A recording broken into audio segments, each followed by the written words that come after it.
முறைதான் ஒரு முறைதான் உன்னை பார்த்தால் அது வரமே. அளவச்சிட்டீங்க. எல்லாத்தையுமே அளவச்சிட்டீங்க. கடைசியில தளபதியவே அளவச்சிட்டீங்களா Anirudh? Anirudh bro, it's very emotional bro. 75,000 பேரை நீங்க ஒரே இடத்துல உட்கார வச்சு ஒரே டைம்ல அழுக வச்சிருக்கீங்க. அந்த மாதிரி ஒரு நிகழ்வு தான் இப்போ தளபதி திருவிழா, அதாவது ஆடியோ லான்ச், ஜனநாயகன் ஆடியோ லான்ச்ல நடந்திருக்கு. என்ன அப்படின்னா, அனிருத் வந்து நிறைய பாட்டு வந்து பாடியிருக்காரு. சிங்கம் ஏறங்கு, நான் காட்டுக்க விருந்து, அந்த பாட்டு இந்த பாட்டுன்னு விஜய் சாருக்கு போட்ட எல்லா பாட்டும் பாடியிருக்கிறாரு. லாஸ்டா ஒரே ஒரு பாட்டு பாடியிருக்கிறாரு. யாரோ யாரோ, யார் பெற்ற மகனோ நீ யார் பெற்ற மகனோ, அந்த முறைதான் ஒரு முறைதான் கேட்கும்போது தளபதி இப்படி கை வச்சிட்டாரு. டேய் என்னடா என்னவே அள வைக்கிறீங்களே, ஒரு மாதிரி கல்லு மாதிரி உட்காந்துருக்கலாம் நினைச்சேன், ஆனா என்ன விட மாட்டீங்க போல, உரிக்கிருவீங்க போல அப்படிங்கிற மாதிரி டக்குன்னு பூஜா ஹெக்தே கூட அந்த இதை டைவர்ட் பண்றதுக்காக பூஜா ஹெக்தே கூட பேச வந்துட்டாங்க. ஸோ அந்த மாதிரி ஒரு எமோஷனலான மூமெண்ட்டை அனிருத் ப்ரோ ரீக்ரியேட் பண்ணியிருக்கிறாரு. கிரியேட் பண்ணியிருக்கிறார், நாட் ரீக்ரியேட். அது வந்து ஒரு கிரியேட் பண்ணியிருக்கிறாரு. அதை நேரில் உட்காந்து பார்க்க முடியலையே அப்படிங்கிற அந்த ஒன்று தான் இருக்கு. என்னதான் சந்தோஷம் இதெல்லாமே ஒரு கத்துறது, ஒரு ஆக்ரோஷமான ஒரு ஃபீலிங்ஸ் இருந்தாலும், இந்த எமோஷனலான ஃபீலிங்ஸ்க்கு வந்து ஹையான வேல்யூ இருக்கு. அது வந்து நம்ம மனசை வந்து ரொம்ப சாஃப்டாக்கும், ஹார்ட்டை ரொம்ப மெல்ட் பண்ணும். அது ஒரு மாதிரி கூனி குறுகி உடம்பு ஒரு மாதிரி கூஸ் பம்ப்ஸ் எல்லாம் கொடுக்கறது வந்து இந்த எமோஷனல் மூமெண்ட் தான். அந்த மூமெண்ட்டை அனிருத் ப்ரோ 75,000 பேருக்கு முன்னாடி பண்ணி தளபதியவும் கண்கலங்க வச்சுட்டாங்க. அண்ட் அனிருத் ப்ரோவோட கான்செர்ட்லாம் முடிச்சதுக்கு அப்புறம் அனிருத் ப்ரோ ரொம்ப எமோஷனலான நிறைய வார்த்தைகள் வந்து பேசியிருக்கிறாங்க. என்னென்ன அப்படிங்கறத வந்து நான் மென்ஷன் பண்ணிடுறேன். அனிருத் அவரோட அந்த கான்செர்ட்லாம் முடிச்சதுக்கு அப்புறம் ஜனநாயகன் ஆடியோ லான்ச் பத்தியும் தளபதி விஜய் அவர்கள் பத்தியும் நிறைய எமோஷனலான வார்த்தைகள் எல்லாம் சொல்லியிருக்காரு. என்னென்ன சொல்லியிருக்காரு அப்படிங்கறத நான் சொல்லிடுறேன். இது வரைக்கும் விஜய் சார் கூட சேர்ந்து கத்தி, மாஸ்டர், பீஸ்ட், லியோ, இப்போ ஜனநாயகன் இவ்வளோ படங்கள் ஒர்க் பண்ணியிருக்கேன். இந்த படங்கள்ல வந்த எல்லா ட்ராக்குமே 100% ஷுவர் ஹிட் கொடுத்துருக்கோம். ஸோ ஜனநாயகனுமே வேற லெவல் பிளாஸ்டா வரும் அப்படிங்கிற எந்த ஒரு டவுட்டுமே இல்லை. வெறும் 21 வயசு பையன், 2 படம் தான் பண்ணியிருக்கேன். அந்த டைம்ல கத்திங்கிற ஒரு மிகப்பெரிய ப்ராஜெக்டை என்ன நம்பி விஜய் சார் கொடுத்தாரு. Thank you so much and love you lot sir. அப்புறம் ஹச் வினோத்தை பத்தி அனிருத் சொல்லியிருக்காங்க. இப்பதான் ஃபர்ஸ்ட் டைம் வந்து இவர் கூட வந்து ஒர்க் பண்றேன். ஆளு வந்து ரொம்ப ஸ்வீட்டான சாஃப்டான பர்சனுங்க. ஆனா இவர் படம் வந்து பயங்கரம் பண்ணுது, ஜனநாயகனுமே பயங்கரம் பண்ணோம் அப்படிங்கிற மாதிரியும் அனிருத் ப்ரோ சொல்லியிருக்காரு. அண்ட் நான் நிறைய இடங்கள்ல வந்து கான்சர்ட் பண்ணியிருக்கேன், நிறைய கிரௌட்ஸ் கூட வந்து கான்சர்ட் பண்ணியிருக்கேன். ஆனா இந்த மாதிரி ஒரு கிரௌடுக்கு முன்னாடி நான் கான்சர்ட் பண்ணதே இல்லை, லைஃப்ல ஃபர்ஸ்ட் டைம் அப்படின்னு சொல்லி ரொம்ப உருகி எமோஷனலா அவரால் கண்ட்ரோல் பண்ண முடியாத எமோஷனலில் வந்து பேசியிருக்கிறாங்க. பேசி முடிச்சதுக்கு அப்புறம் தளபதி விஜய் அங்கேருந்து எந்திரிச்சு நின்று ஒரு ஸ்டாண்டிங் ஓவேஷன் கைத்தட்டல் கொடுத்தாங்க. அந்த மூமெண்ட்லாம் பார்க்கும்போது யாரோ யாரோ அப்படிங்கிற மாதிரி நமக்கு ஒரு மாதிரி எமோஷனல் ஆயிடுச்சு. அண்ட் அதுக்கப்புறம் மமிதா பைஜுவுமே வந்து ஸ்டேஜில் பேசியிருக்காங்க. எஸ், மமிதா பைஜு என்ன சொல்லியிருக்காங்க அப்படின்னா, இது எனக்கு ஒரு சர்ரியலான ஒரு மூமெண்ட்டு, நினச்சி கூட பார்க்கல இந்த மாதிரிலாம் இருக்கும் அப்படின்னு சொல்லி. இப்போ நான் ரொம்ப எமோஷனலாக இருக்கேன். பயங்கரமாக அழுதுட்டாங்க மமிதா பைஜு, பயங்கரமாக அழுதுட்டாங்க. என் தம்பி வந்து பயங்கரமான விஜய் சாரோட ஃபேன். மமிதா பைஜுவோட தம்பி வந்து பயங்கரமான விஜய் சார் ஃபேன். நாங்கள் அவரோட படங்கள்ல இருந்து நிறைய சீன்ஸ் வந்து எங்களோட படங்களுக்குமே வந்து யூஸ் பண்ணுவோம். சார், நீங்கள் சினிமா விட்டு போகிறத நாங்கள் வந்து பயங்கரம் மிஸ் பண்ண போகிறோம். We really miss you sir அப்படின்னு சொல்லி கண்ணீர் மல்க மமிதா பைஜு அவங்களோட அந்த ஃபேன்கள் மூமெண்ட்டை வந்து ஜனநாயகன் ஆடியோ லான்ச்சில் வந்து தளபதிக்காக சமர்ப்பிச்சிருக்காங்க. எஸ், அஃப்கோர்ஸ் ஒரு பெரிய எதிர்பார்ப்பு இருக்கு. டியூட் படத்துக்கு அப்புறம் ஜனநாயகனில் வந்து திருப்பி தமிழ் படத்துக்கு வராங்க. என்ன எப்படி பகவந்த் கேசரியோட ரீமேக்காக இருந்தால் அப்போ விஜய் சாரோட பொண்ணும் மமிதா பைஜுவா தான் இருக்கும் அப்படிங்கிற மாதிரி ஒரு நிறைய ரூமர்ஸ், நிறைய கட்டுக்கதைகள் சுத்திட்டு இருக்குல்ல சொசைட்டில. ஜனநாயகன் படத்தினுடைய கதாநாயகி ஹீரோயின் அந்த நம்ம தளபதி திருவிழால மைக்க பிடிச்சி ஸ்டேஜ் ஏறி பேச ஆரம்பிச்சிட்டாங்க. ரொம்ப பேர் இதுக்கு தான் வெயிட் பண்ணிட்டு இருப்பீங்க. நானும் அதுக்கு தான் வெயிட் பண்ணேன். அஃப்கோர்ஸ் தளபதி பேசுவாங்க, அதுக்காக தான் வந்து ஈவெண்ட்டே பார்க்குறோம். பட் பூஜா ஹெக்தே பேசிட்டு போகிறது கியூட் மூமெண்ட் இல்லையா? அப்படி பூஜா ஹெக்தே ஜனநாயகன் ஆடியோ லான்ச்ல என்ன பேசியிருக்காங்க அப்படின்னா, ஃபர்ஸ்ட் டைரக்டர் கிட்ட இருந்தே வந்துட்டாங்க. வினோத் சார், நீங்கள் வந்து கொஞ்சம் வார்த்தை தான் பேசுகிறீங்க, ஆனால் ரொம்ப ஹானஸ்டான டைரக்டர் நீங்கள். உங்கள் ஒர்க்கை பார்த்து நான் பயங்கரமாக வந்து வியந்திருக்கேன். அண்ட் உங்களோட ஒர்க்குக்கு நான் பயங்கரமான ஃபேன். அண்ட் அனிருத் சார், உங்களோட ஓஎஸ்டி எல்லாமே வந்து நான் ரிப்பீட் மோடில் கேட்டுட்ருக்கேன் அப்படிங்கிற மாதிரி அனிருத் சாரை பற்றியும் பேசியிருக்காங்க. கேவிஎன் சார் ப்ரொடக்ஷன் பற்றி பேசியிருக்காங்க. நீங்கள் வந்து ஒரு பயங்கரமான ஸ்டைலிஷான ப்ரொடியூசர் அப்படிங்கிற மாதிரி சொல்லியிருக்காங்க. மமிதா பைஜு, நீங்கள் ரொம்ப அழகாக இருக்கீங்க டூட் படத்தில் அண்ட் இதுலேயும் அப்படிங்கிற மாதிரி வந்து பேசியிருக்கிறாங்க. அண்ட் வந்துட்டாங்க. ஒன்னு ஒன்லி நம்ம தளபதி விஜய் சாரை பத்தி நமிதா பைஜ் என்ன சொல்லியிருக்காங்க அப்படின்னா, விஜய் சார் உங்க கூட ஒர்க் பண்ணும்போது எனக்கு நிறைய ஃபன் மெமரிஸ் எல்லாமே வந்து நான் எடுத்து வச்சிருக்கேன். முக்கியமா வந்து பீஸ்ட் படத்துல எல்லாருமே என்கிட்ட என்ன கேட்கறாங்க அப்படின்னா, அரபி குத்து பார்ட் 2 எப்ப போட போறீங்க, எப்ப ஆட போறீங்க நீங்களும் தளபதி அப்படிங்கிற மாதிரி வந்து கேட்கறாங்க. அண்ட் விஜய் சார், நான் உங்ககிட்ட நிறைய விஷயங்கள் வந்து கத்துருக்கேன்.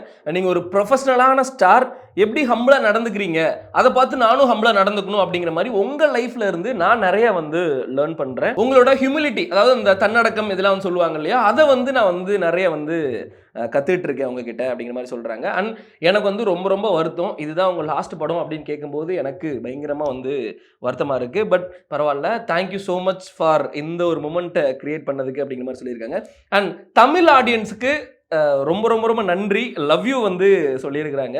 நிறைய என்னோட ஒர்க்குக்கு வந்து நீங்கள் சப்போர்ட் பண்ணியிருக்கீங்க. முக்கியமாக முகமூடி படமாக இருக்கட்டும், அரபி குத்தா இருக்கட்டும், மோனிகாவாக இருக்கட்டும், கனிமாவாக இருக்கட்டும், எல்லாத்துக்குமே வந்து சப்போர்ட் பண்ணியிருக்கீங்க. சப்போர்ட் பண்ண எல்லாத்துக்குமே வந்து தேங்க்யூ ஸோ மச் அப்படிங்கிற மாதிரி ரொம்ப க்யூட்டாக நம்ம பூஜா கெக்தே வந்து அவங்களோட ஸ்பீச்சை வந்து கம்ப்ளீட் பண்ணியிருக்காங்க ஜனநாயகன் ஆடியோ லான்ச்சில். ஸோ சூப்பராக போயிட்டு இருக்குங்க, எல்லாருமே வந்து பேசிட்டு இருக்காங்க. இன்னும் ரெண்டு பேர் தான் பேச வேண்டியிருக்கு. ஹச் வினோத் சார் அவர்களும் நம்ம தளபதி விஜய் அவர்களும் 2 பேரோட ஸ்பீச்சுக்காக உலகமே எதிர்பார்த்துட்டு இருக்கு. முக்கியமாக விஜய் சார் என்ன பேச போறார், என்ன குட்டி ஸ்டோரி சொல்ல போறார், என்ன அவரோட ஸ்பீச் எப்படி இருக்க போகுது, என்ன வேரியேஷன்ல இருக்க போகுது, என்ன எமோஷனல் இருக்க போகுது அப்படிங்கிற மாதிரி எக்கச்சக்கமான எதிர்பார்ப்புகள் இருக்கு. ஸ்டே டியூன்ட் வித் ரெட் நூல். நிறைய அப்டேட்ஸ் ஜனநாயகன் ஆடியோ லான்ச் பத்தி உங்களுக்கு கொடுத்துக்கிட்டே இருக்கும்.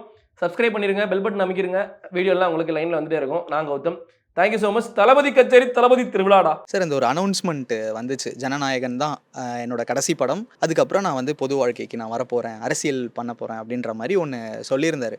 ஒரு ஃப்ரெண்டாக நீங்கள் எதுவும் பேசுனீங்களா? ஏன் இப்படி பண்ணுற, நீ பண்ணாத நடி அப்படின்லாம் ஏதாவது அட்வைஸ் அந்த மாதிரி? இப்போது ஆக்சுவலாக ஜனநாயகனில் ஒரு சின்ன கேரக்டர் பண்ணுறேன், ஒரு கேமியோ, யாருக்கும் தெரியாது, நான் யார்ட்டையும் சொல்லலை. நீங்கள் கேட்டதுனால, இந்த கேள்வி கேட்டதுனால சொல்கிறேன். ஸோ அப்போ நான் அவர் கூட ஷூட் ஸ்பாட்டில் உட்காந்துருக்கும் போது, என்னம்மா போய் தான் லாஸ்ட் ஃபிலிமா அப்படின்னு அப்படின்னாரு. அவர் தெரியும்ல, அவ்வளோதான் நல்லா சொல்லுவார். ஸோ இதுக்கப்புறம் ஒரு படமோ 2 படமோ அப்படின்னோன்னா அப்படின்னு அவ்வளோதான். அதுக்கப்புறம் பாடி லாங்குவேஜ் அப்படி தான் வந்துச்சு. ஸோ அவர் மைண்டில் என்ன இருக்குது அப்படின்னா, ஸோ ஃபார் இட் இஸ் சொல்கிற மாதிரி ஸ்விட்சிங் ஓவர் டு பாலிட்டிக்ஸ் அப்படின்ற மாதிரி இருக்குது. அவர் தான் டிசைட் பண்ணும். அவர் மறுபடியும் நடிக்க வந்தாருன்னா எல்லாருக்குமே சந்தோஷம். ஸோ பொலிட்டீஷியனாக அவர் நினச்சதை செய்யும்போது அதை விட எல்லாருக்கும் சந்தோஷம். Okay, it's up to him. Maybe அந்த செகண்ட் இருக்குங்கிற மாதிரி உங்களுக்கு தோணுச்சா? 50-50 எனக்கு அது தெரியல. Probably let's go with the flow அப்படின்னு நினச்சிருப்பாருன்னு நினைக்கிறேன். தெரியல, கிராக் பண்ண முடியல. அவருக்கு என்ன நினச்சேன்னா, ஏதோ நான் ஒரு படம் பண்ண போகிறேன் அப்படின்னாருன்னா, அது வந்து இல்லை, எல்லாருக்குமே ஒரு ஃபெஸ்டிவல், எல்லாருமே கொண்டாடுற ஒரு தருணம் அது. இல்லை அப்படின்னாலும் ஏதோ ஒரு விஷயங்கள் அவர் வந்து இல்லை பண்ணிக்கிட்டு இருக்காரு அப்படின்னு. எப்படியும் நம்ம அவரை பார்க்க போகிறோம் டெலிவிஷனில், on a daily basis we going to, அவரை பற்றி நியூஸ் வரப்போகுது. So let's see, time has to decide. Jananayagan பற்றி நம்ம பேசிகிட்டு இருந்ததுனால ஒரு விஷயம் நாங்கள் வெளியிலேருந்து கேள்விப்படுறது வந்து, இதில் ஒரு சின்ன ட்ரிபியூட் மாதிரி இருக்குது விஜய் சாருக்கு. அவரோட அசோசியேட் ஆனவங்க, அவங்களோட ஃப்ரெண்ட்ஸ் அண்ட் அது அவங்க எல்லாருமே ஒரு சாங்குக்கோ ஏதோ ஒன்று வரப்போகிறாங்க அப்படிங்கிற. மேபி நான் நடித்தது கூட அது ஒரு ரீசனாக இருக்கலாம். ஏன்னா ஃபஸ்ட்டு ஃபிலிமில் நாளை தீர்ப்பில் இருந்தேன். To sign off on a very pleasant நோட்டுன்றது கூட தெரில, இருக்கலாம். என்னோட கெஸ்ஸிங் இது இருக்குது. அஃப்கோர்ஸ் அதில் உங்களுக்கு நிறையா சர்ப்ரைஸ் பண்ணுற மாதிரி ஒரு ட்ரிபியூட், அவருக்கு உண்டான ட்ரிபியூட் கொடுக்கறதுக்கு உண்டான சர்ப்ரைஸ் எலிமெண்ட்ஸ் இருக்குது. பட் அது எல்லாத்தையுமே நம்ம டிஸ்க்ளோஸ் பண்ண முடியாது. நீங்க கொஞ்சம் கொஞ்சமா இட் வில் பி அன்ஃபோல்டு. இதுக்கு மேல கேட்டா அடிப்பேன் அப்படிங்கிற மாதிரி சொல்லி. கண்டிப்பா. தேங்க்யூ சார், புரிஞ்சிருச்சு. ஸோ அகைன் நம்ம கொஞ்சம் அப்படியே ரிவைண்ட் பண்ணுவோம். படம் பண்ணிட்டு இருக்காரு, நடிச்சிட்டு இருக்காரு, அந்த படத்துல நீங்களும் இருக்கீங்க. இது எப்படி? சின்னதா இருக்கு. ஆமா சார், இருந்தீங்க. ஸோ இது எப்படி இருக்கும்? ஆன் செட்டில் போயிட்டு பிட்டிகிட்டு இருக்காரு, பயங்கரமா பண்றாரு அப்படிங்கிற மாதிரியான மொமெண்ட்லாம் தோணுச்சா? அது எனக்கு அதாவது பேக் இன் தோஸ் டேஸ்ல இருந்து வரேன். நாளைய தீர்ப்பில் இவர் ஏதோ ஒன்று பண்ணுவார் அப்படின்றது தெரியும். பட் நம்ம நினச்சதை விட அதிகமாக பண்ணுறாரு. நம்ம ஒரு 50% நினச்சோன்னா அது ஒரு 60-70% பண்ணுறாரு அப்படின்னு ஆரம்பித்தது. அப்புறம் அவரு கூட இது வந்து என்னோட 5th ஃபிலிமோ 4th ஃபிலிமோன்னு நினைக்கிறேன், ஜனநாயகன் அவரோட. ஸோ அது ஒவ்வொரு காலகட்டத்துலையும் அவர் கூட நடிக்கும் போகும்போது, நெக்ஸ்ட்டு மாண்புமிகு மாணவன், அதுக்கப்புறம் வேட்டைக்காரன், அப்போல்லாம் அவரோட க்ரோத் வந்து அது ஸ்டெப் பை ஸ்டெப்பாக ஃபினாமினலாக இருந்தது. ஸோ அதுதான் சொல்லணும். அதை ரசிச்சிருக்கிறேன், வியந்திருக்கிறேன். அவருடைய அந்த growth தன்னை எப்படி டிரான்ஸ்ஃபார்ம் பண்ணிக்கிட்டாரு ஸ்டேஜ் பை ஸ்டேஜ். நான் நாளைய தீர்ப்பில் பார்த்ததுக்கு, மாண்புமானவனில் பார்த்த விஜய்க்கு, வேட்டைக்காரனில் பார்த்த விஜய்க்கு, அப்புறம் மாஸ்டரில் பார்க்குற விஜய்க்கு, அதுக்கப்புறம் இப்போது ஜனநாயகனில் பார்க்குற விஜய்க்கு ஹியூஜ் டிரான்ஸ்ஃபர்மேஷன். அது ஒரு he's evolved. So as an actor, as super star, ஒரு ஒரு என்ன சொல்கிறது, அந்த அந்த சூப்பர் ஸ்டாருன்ற வார்த்தை அது காமன்னு வச்சுக்கிறீங்களா அவருக்கு அப்படின்னு, அது ஹிந்திலனாலும் சொல்லலாம், இல்லை ஒரு தளபதியாக அவர் அப்போவே இளைய தளபதி, பட் அந்த இளைய தளபதியிலேருந்து தளபதியாக டிரான்ஸ்ஃபார்ம் ஆகிறதுக்கு அவர் கற்றுக்கிட்டது, அவரோட அப்ரோச்சு, அவரோட சிந்தனை, அவருக்கு கிடைச்ச டெக்னீஷியன்ஸு, கோஸ்டார்ஸு, இது எல்லாமே தான் அவரை இந்த லெவலுக்கு மோல்டு பண்ணியிருக்குன்னு வச்சுக்கிறேன். ஓகே. பொலிட்டிஷியன் ஒரு பார்ட் இருக்குது சார். நம்ம அது லேட்டராக இன்னும் கொஞ்சம் பேசுவோம். பட் இந்த இடத்துல அதை பற்றி பேசணும்னு நினைக்கிறேன். அந்த டைமில் வந்து பாலிடிக்ஸ் பற்றிலாம் பேசுவாரா காலேஜில்? அதை இது இப்படி நடந்திருக்கலாம் அப்படின்னு. இல்லை, அப்படி ரொம்ப டீப்பாக பாலிடிக்ஸ் பற்றிலாம் பேசினதில்லை. கரண்ட் அஃபேர்ஸ் பற்றி பேசிக்குவோம், ஸ்போர்ட்ஸ் பற்றி பேசுவோம், அன்னைக்கு இருக்கிற சோஷியல் ஆக்டிவிட்டீஸ், ரிலீஸ் ஆன ஃபிலிம்ஸு, இவ்வளோ தானே தவிர ரொம்ப அதுக்குள்ளே டீப்பராக போக மாட்டோம். ஆனால் என்றைக்குமே அவருக்கு வந்து ஒரு பொது வாழ்க்கையில் ஒரு ஈடுபாடு இருந்துச்சு. ஓகே. நம்ம ஏதாவது ஒன்று செய்யணும், ஒரு வெல்ஃபேர். ஒரு ஒரு ஒரு ரெவல்யூஷனரி ஐடியாஸு, அவங்க ஃபாதர் மாதிரி. ஐ திங்க் அது ஜெனட்டிக்கலாகவே அதுக்கு இருக்குன்னு நினைக்கிறேன். தப்பு நடந்ததுன்னா அது வந்து என்ன இது இப்படிலாம் பண்ணுறாங்க அப்படின்ற ஒரு ஃபீல் இருக்கும். ஸோ அந்த ஒரு கேரக்டர் தான் அது ஸ்லோவாக இன்பில்ட்டாக இருந்தது. அது ஸ்லோவாக ட்ரான்ஸ்ஃபார்ம் ஆகி இப்போ ஃபஸ்ட்டு சினிமாவில் கான்சென்ட்ரேட் பண்ணார், தன்னோட ப்ரொஃபஷனில் கான்சென்ட்ரேட் பண்ணார், அச்சீவ் பண்ணிட்டார். ஸோ இப்போ என்ன அடுத்து என்ன அப்படின்னா, நம்மளை இந்த இடத்துல வச்சு அழகு பார்த்த இந்த சொசைட்டிக்கு ஏதாவது ஒன்று பண்ணணும். So he always does right things at the right time.